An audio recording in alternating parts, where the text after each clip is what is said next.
Bucaramanga, en Barranquilla.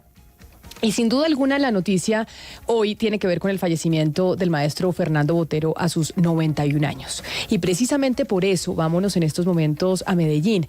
Allá en la Plaza de Botero está Julián Vázquez, en donde se le está haciendo un homenaje al maestro Botero y en donde además, Julián, pues bueno, en Medellín se decretaron 7 días de luto y 5 en Antioquia. ¿Cómo son las decisiones que se tomaron por cuenta del fallecimiento del maestro Botero? Así es, Camila, la saludo de fondo con la escultura llamada El Gato, hecha por el maestro Botero en 1993, una de las 23 esculturas que hoy engalanan la Plaza Botero, que ustedes en estos momentos van a ver en pantalla, un referente para el mundo, pues es hasta aquí, hasta donde llegan a diario, como ustedes pueden ver, cientos y miles de personas, muchos de ellos turistas, para conocer el legado del maestro Botero, que deja hoy una tristeza entre los habitantes de la capital antioqueña. Como usted lo indica, 7 días de duelo decretó la alcaldía de Medellín tras la muerte del artista paisa, y adicional a esto también en estos momentos se están ultimando los detalles para lo que será un sentido homenaje en el que asistirán pues no solo las autoridades sino también algunos de los ciudadanos. Vamos a tratar precisamente de acercarnos aquí a los turistas que se encuentran en el lugar. ¿Cómo están? Buenas tardes, estamos en vivo para Blue Radio. ¿Cuál es su nombre? Leonarda Castillo. Bueno, doña Leonarda, ¿de dónde viene usted? República Dominicana. De República Dominicana. ¿Qué conocen allá del maestro Botero? Bueno, no te puedo dar mucha explicación al respecto a él porque no tengo mucho conocimiento de eso, pero sí entendemos que él acaba de morir hoy y que es una persona de mucho auge aquí en este país. Entonces nos unimos a su dolor que embarga este país. Pero sin duda en el exterior el nombre del maestro Fernando Botero es conocido, tanto así que la Plaza Botero es un sitio que sí o sí hay que visitar. Perfecto, sí, eso es una realidad. Yo lo que te digo que no tengo mucho conocimiento de historia de él prácticamente, tú. Bueno, muchísimas gracias. Pero miren, se lo contábamos también, Camila, esta mañana a Ricardo Espina, que quienes también tienen que ver con la historia y con el legado que dejó el maestro Fernando Botero son, miren ellos, los vendedores informales, a quien abrazó durante sus visitas aquí en la Plaza Botero. Ellos incluso también mañana le van a preparar un homenaje al maestro. ¿Cómo reciben ustedes la noticia de la partida de Fernando? Nosotros lo recibimos muy triste porque esta es la solución de nosotros de conseguirnos aquí, que nos dejó él, para conseguirnos el sustento de nosotros aquí, pues en Botero. Por eso queremos tanto esta plaza como cuidarla y tenerla bien aseada, pues. Muy bien, de fondo ustedes también van a ver una escultura humana que está inspirada precisamente en las obras y esculturas del maestro Fernando Botero, que también están en el interior del Museo de Antioquia, que ustedes ven al fondo de las más de 4.000 obras con las que cuenta hoy el Museo de Antioquia. 189 fueron precisamente donadas por el maestro Fernando Botero, a quien, como pues ya se los hemos dicho, en contados minutos la alcaldía, pero también sus seguidores le van a rendir un homenaje aquí precisamente en esta plaza, hasta donde han llegado con ofrendas florales y también con otros homenajes para el maestro. Así que seguiremos, por supuesto, muy atentos y en minutos volveremos con ustedes. Ay, muchas gracias, Julián, por ese informe tan completo y por mostrarnos al resto de Colombia esa Plaza de Botero y cómo se vive en estos momentos en Medellín el fallecimiento del maestro Botero. Ana Cristina, qué envidia. Hoy sí le digo a usted, como paisa, como medellinense, que qué envidia tener esa plaza y haber tenido la posibilidad y tener la posibilidad de ir a estar allá, a visitarla, y la cantidad de turistas que se van a sumar ahora para ir a verla, yo le garantizo que se van a incrementar de forma importante.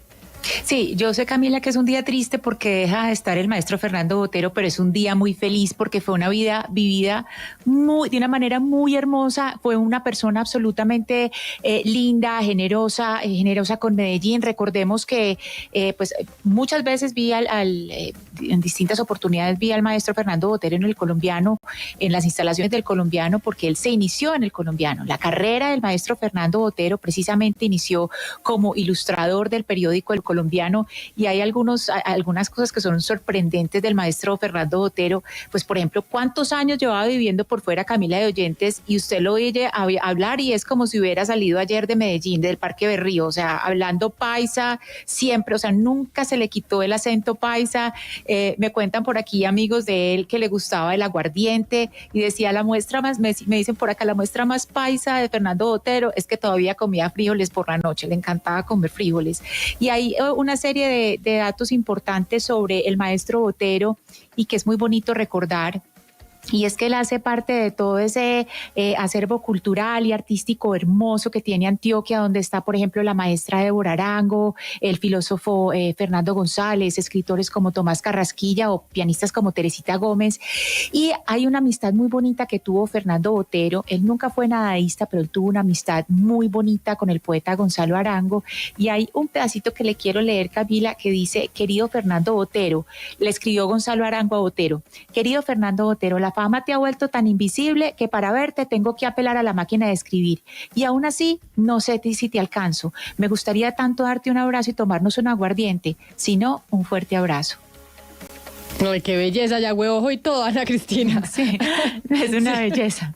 Y además, y Camila, ¿sabe qué le deja a uno los ojos encharcados? La vez que más me ha conmovido a mí ver una obra de Botero, pues digamos uno nunca se acostumbra a las obras de Botero, pero cuando uno va al Vaticano y antes de entrar a la Capilla Sistina, hay una serie de obras que hay a un ladito. Y bueno, uno en la Capilla Sistina, pues usted se imagina pues la pachurra de todo el mundo caminando, y usted mire en esa galería y a un lado está la obra Viaje al Concilio Ecuménico de Fernando Botero, antes de ver el techo de la Capilla Sixtina. A uno se le puede salir el corazón de la emoción, Camila. Eso sí es de lágrima. Y por eso, como usted dice, hoy es un día triste, pero también es un día muy feliz por la vida como la vivió a plenitud. 91 años, además enamorado de su mujer, que pues también falleció hace unos 3 meses. ¿Hace cuánto falleció Sofía Bari? 3 veces, ¿no? Sí, más o menos, hace muy poquito. Hace muy 6. poco. ¿6 meses? Sí, creo que 6 meses. Voy a corroborar. Creo que fue en mayo, a principios de mayo. El 5 de mayo, a principios de mayo, sí, hace nada, hace 3 meses. Y eso pasa mucho, que finalmente cuando una pareja lleva tanto tiempo junta y una de las dos personas en su edad adulta fallece, la siguiente fallece pues tiempo después, un cortito tiempo después. Pero Ana Cristina y Claudia particularmente, hemos oído 2 cosas. Una, la que nos decía Julián desde la Plaza de Botero, de cómo los vendedores ambulantes que estaban ahí en la plaza lo conocieron, que él estuvo con ellos y que además pues esa plaza es la vida de esos vendedores ambulantes. Y Ana Cristina además decía también el tema de los frijoles, que era súper paisa, más paisa que el frijol y la arepa.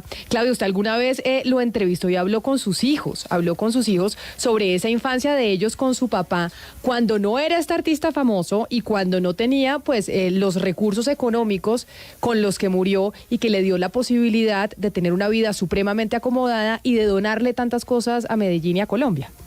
Camila, es una de las oportunidades más lindas que he tenido como periodista y como persona, haber entrevistado a Fernando Botero en Pietrasanta, donde pasaba 3 meses al año. Uno de esos 3 meses reunía ahí a toda su familia, a sus hijos, a sus nietos, y cuando yo tramité la entrevista con él para un programa especial para CNN, Los Influyentes, a través de Juan Carlos Botero y de Lina Botero, me dijeron: el sitio es Pietrasanta porque allá nos vas a tener a todos.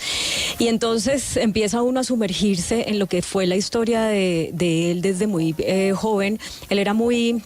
Él venía de una familia muy humilde y, por ejemplo, el primer obra artística que él vendió fue un dibujo de toros y toreros, porque él fue y se los dejó al señor que se encargaba de la taquilla ya en la Plaza de Toros en Medellín, y eran 5 o 6 dibujitos, y Botero iba todos los días a ver si ya se había vendido uno, y nada, hasta que un día el señor le dijo, el de la taquilla: oiga, vendí uno, y le dio 2 centavos por ese dibujo, pues por esa venta. Entonces Botero se metió los 2 centavos al bolsillo y se fue corriendo a su casa a contarle a su mamá y a sus hermanos. Ellos habían quedado huérfanos muy, muy chiquitos, y resulta que se le tenía roto el bolsillo. y se le habían perdido los 2 centavos. Y entonces fue como esa emoción de ya vendí, yo voy a poder vivir de esto, pero perdí el dinero. Y la suerte no lo acompañó hasta mucho después. Él incluso cuando se fue de Medellín a Tolú para poder pintar, su mamá le regaló las sábanas del ajuar de Casada, porque no tenía para comprar lienzos, y la casa en la que vivía el Tolú tenía piso de tierra. Y luego, incluso ya habiéndose ganado una beca, incluso ya habiendo empezado, digamos, a coger algo de nombre, después de que él se separa de Gloria Sea, que están viviendo en Nueva York, pues ellos se reparten los hijos como hacen todas las parejas divorciadas, unos días con el papá, unos días con la mamá, y sus hijos tienen una historia muy linda de lo que él hacía, porque el contraste entre lo que les ofrecía la mamá, pues que con muchos más recursos, y lo que les ofrecía el papá, que era realmente pues muy poco, muy escaso, era grande. Entonces él lo que hacía era crearles momentos muy divertidos. Y aquí tenemos un testimonio pequeñito de esos que él y su familia nos regalaron cuando le hice esa entrevista a Pietrasanta sobre esto que le estoy diciendo. Mi mamá se ha casado por segunda vez con un hombre multimillonario, un hombre muy rico, y él no tenía un peso.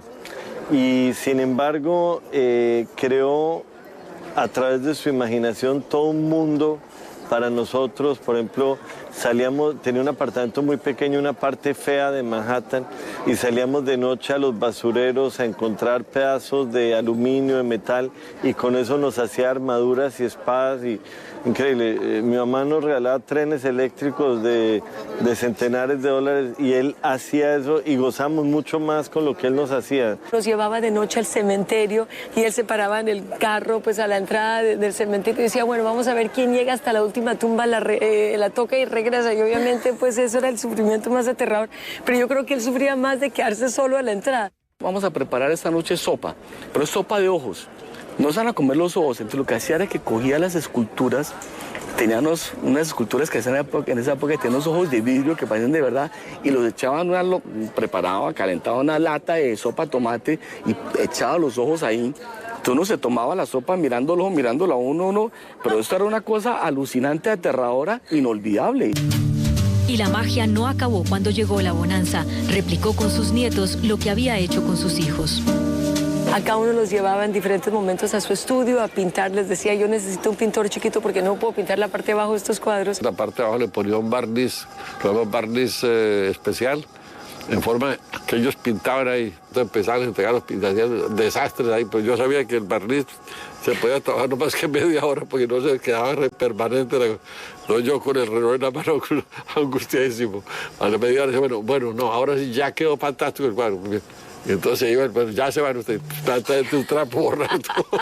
Y después, pues los nietos no se enteraban de esto hasta que ya eran grandes, pues, y ellos decían con orgullo que habían hecho parte de las pinturas de su abuelo, y él tuvo otro hijo, Camila, un hijo que se murió, Pedrito, en 1974, de su segundo matrimonio con Cecilia Zambrano, una caleña.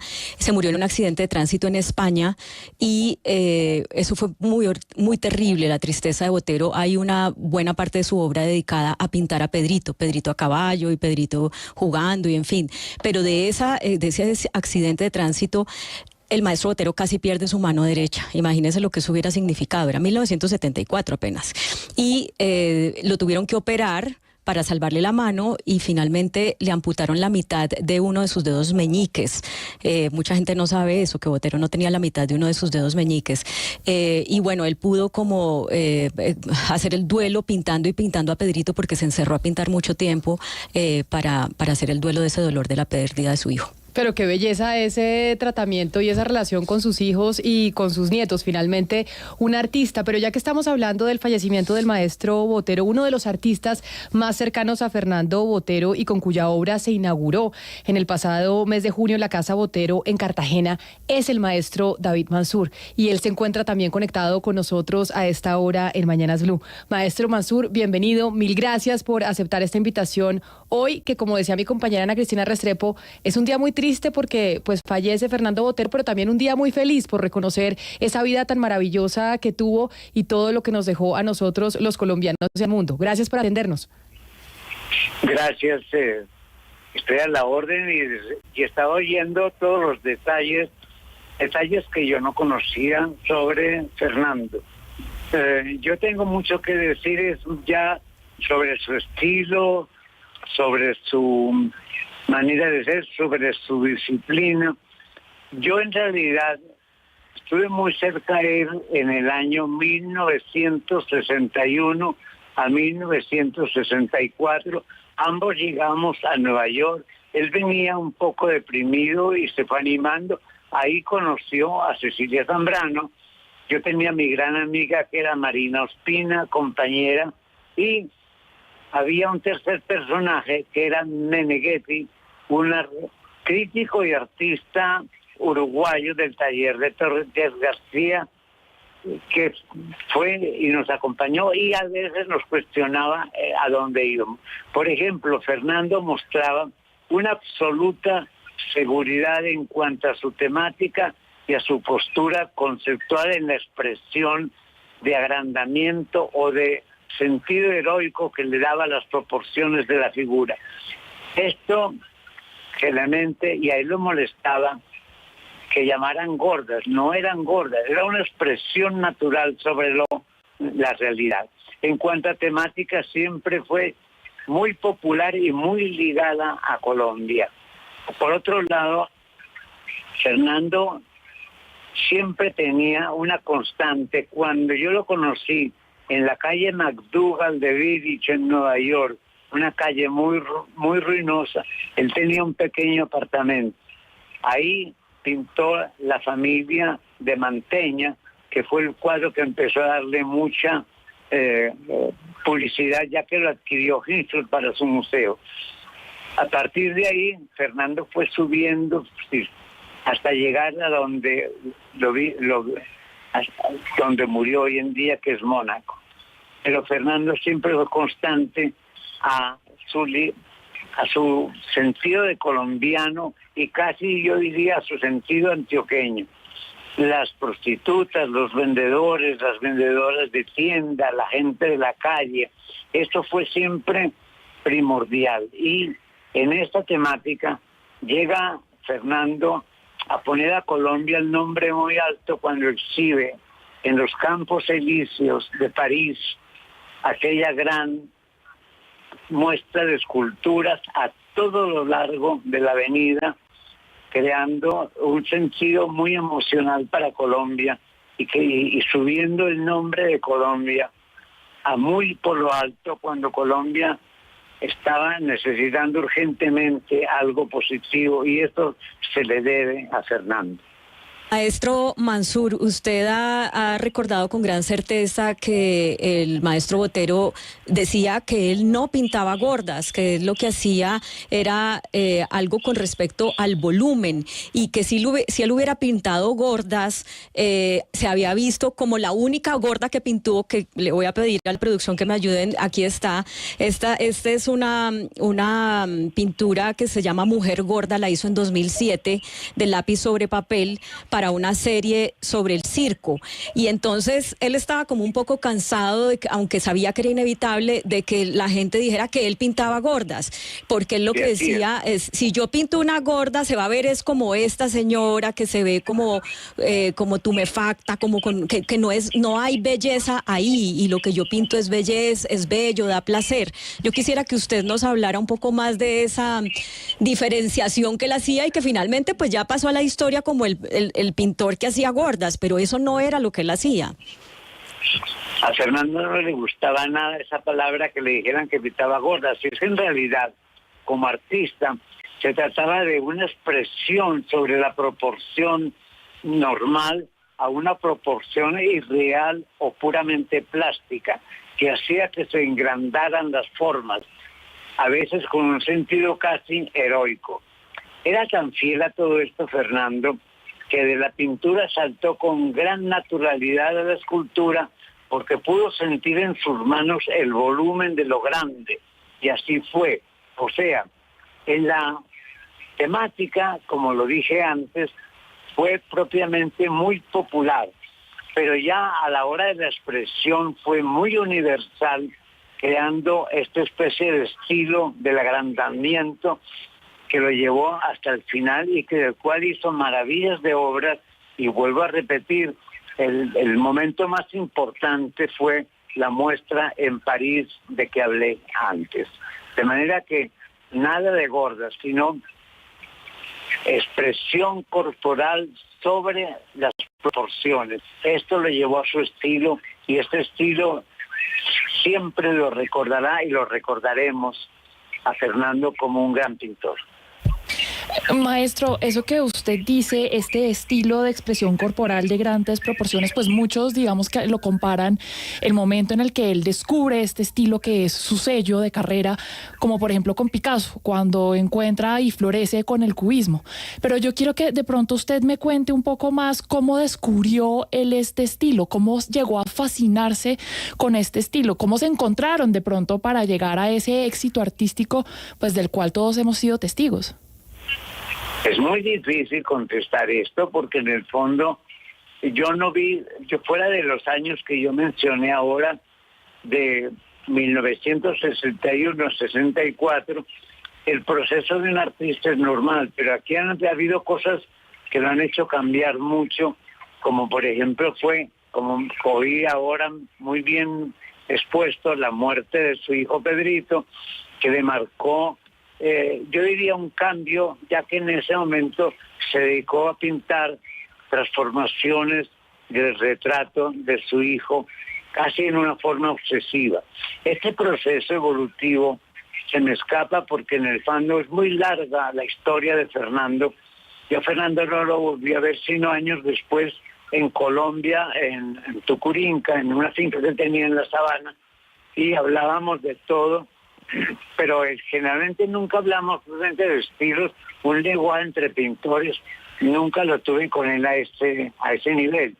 Cuando estábamos en Nueva York, sí, íbamos hablando y cuestionando el arte abstracto expresionismo que estaba en su apogeo y él insistiendo en la figuración cuando todo el mundo quería ser abstracto.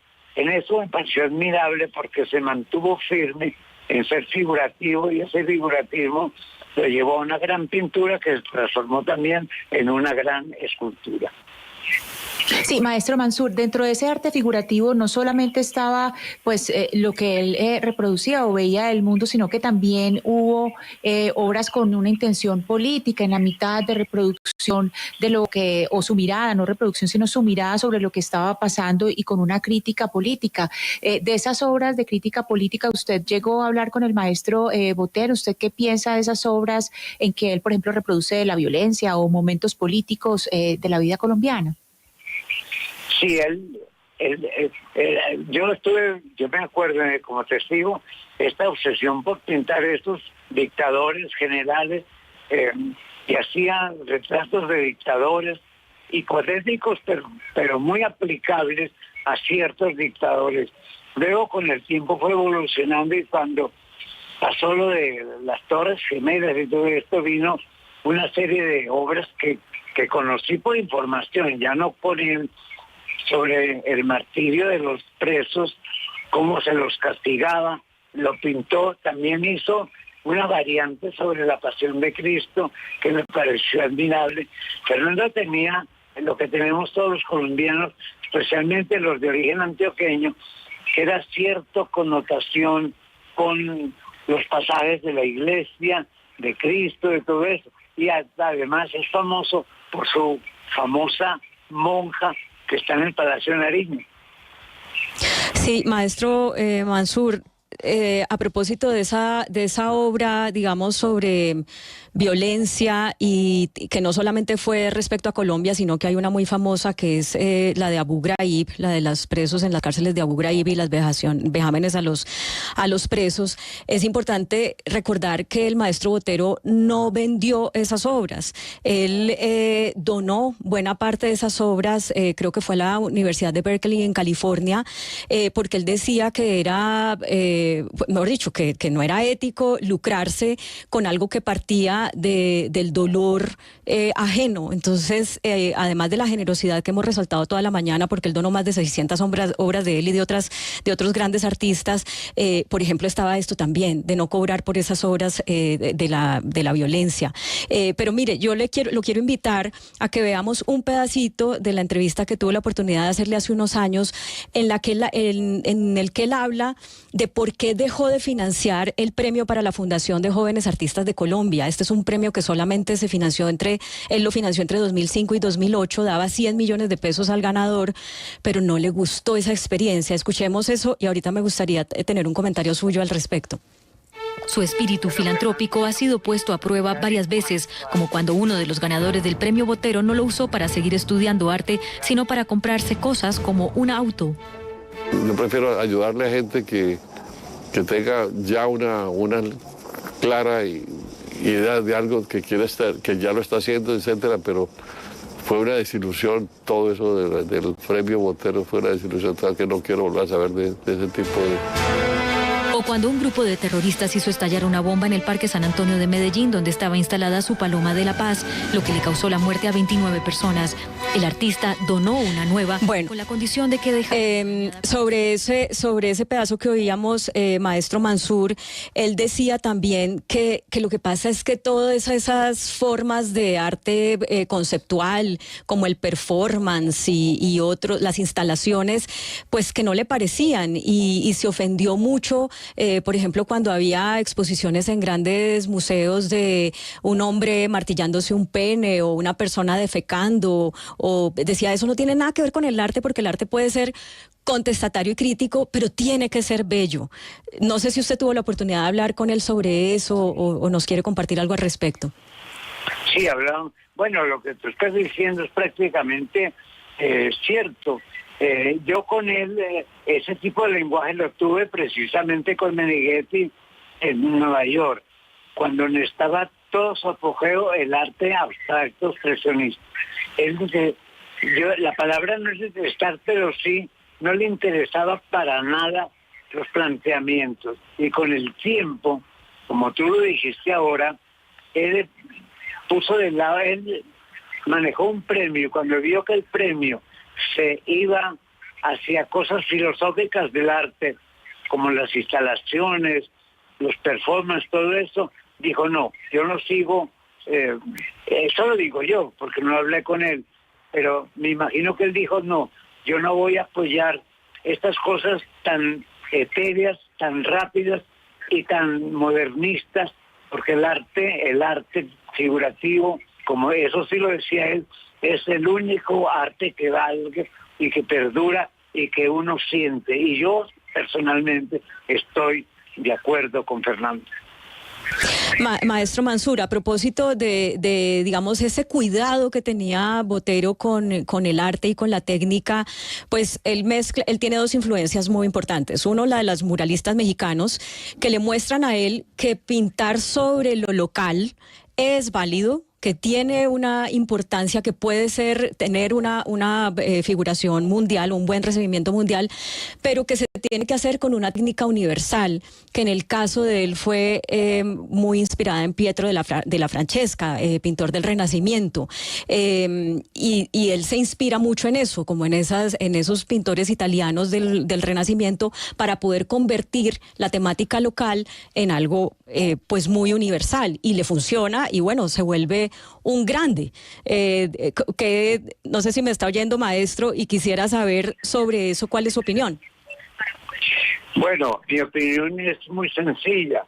Tenía obsesión por los italianos del Renacimiento, especialmente por Piero de la Francesca, un artista del 480 italiano. El colorido de Piero apastelado fue siempre fiel en su pintura.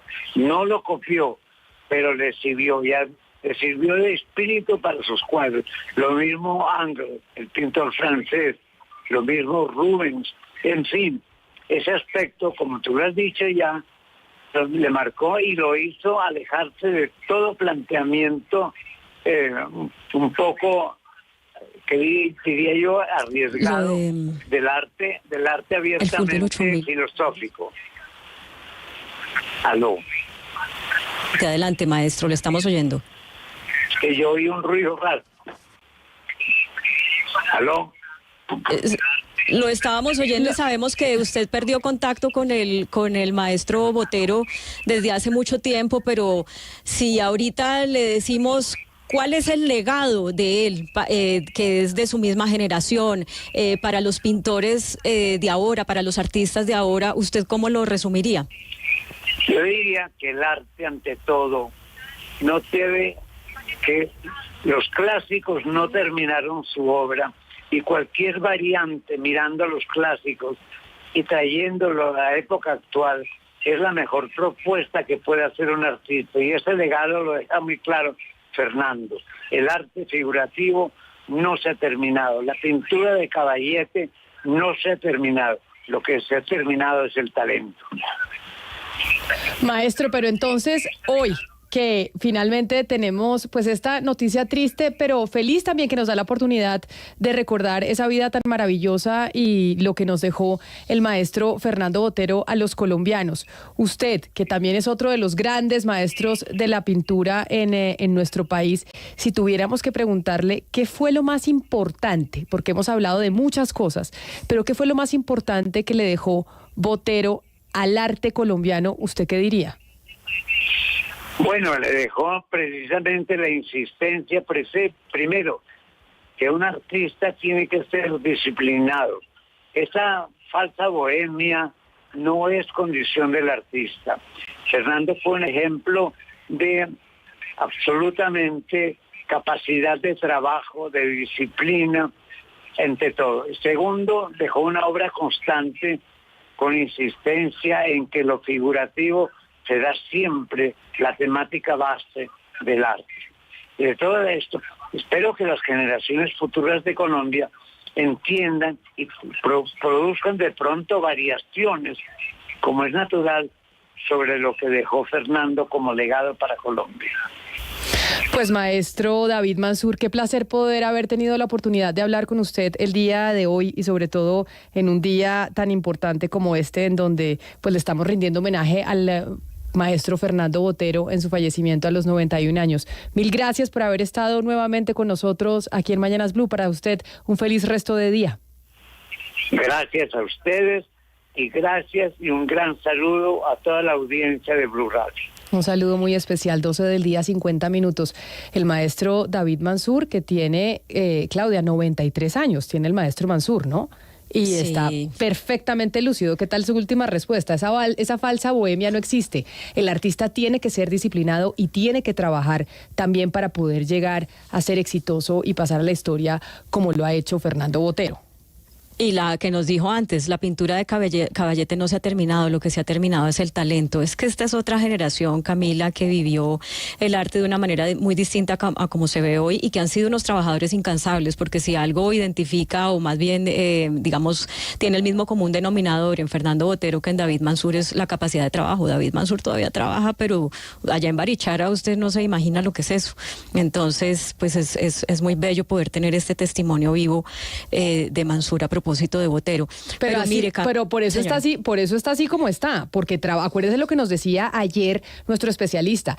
El secreto es trabajar hasta el último de los días para estar así de lúcidos como el maestro Mansur. Pero Claudia, le quería preguntar, porque otra de los aspectos y de los capítulos de la vida del maestro Fernando Botero, quizá no el más alegre y uno de los más tristes de su vida después de la pérdida de uno de sus hijos, fue la tragedia o el escándalo de corrupción en el que se vio involucrado su hijo Fernando Botero, sobre todo por cuenta de la relación que usted ya nos explicó que tenía él con su familia.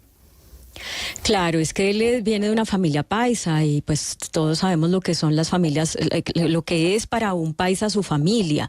Entonces esto le dio muy duro. Fueron alrededor de 4 años que padre e hijo no se hablaron. Sobre esto yo tuve la oportunidad de conversar con ellos en esa entrevista que les hice hace 11 años para CNN en español.